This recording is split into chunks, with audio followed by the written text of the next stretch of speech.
2024, Shenzhen now has more supercharging stations for electric vehicles than it has gas stations, gas pumps.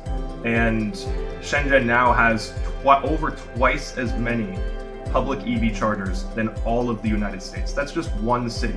I think this really shows that Shenzhen is that dominant in not just EV technology and EV production, but also EV infrastructure. 2024 really, I think, marked the year that drones started playing a real role in a lot of people's lives in Shenzhen. Not just trials, but actual use. For example, in the beginning of 2024, the Shenzhen Blood Center trialed transporting blood via drones. By the end of the year, over 10% of the blood transport volume was done by drones.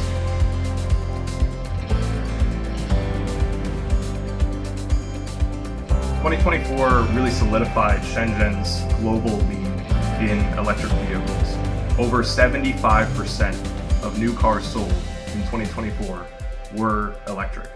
And Shenzhen itself produced over 2.8 million EVs in 2024, which is over 1 million more than they produced the previous year. So I think in terms of electric vehicles, it's now extremely obvious across the world that Shenzhen is the leader.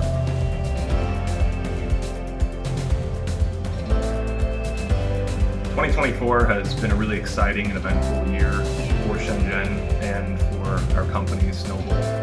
I think one of the challenges that we faced most was people are still, when they come to visit China, if they only have a few days, Shenzhen still isn't a city that they go to first.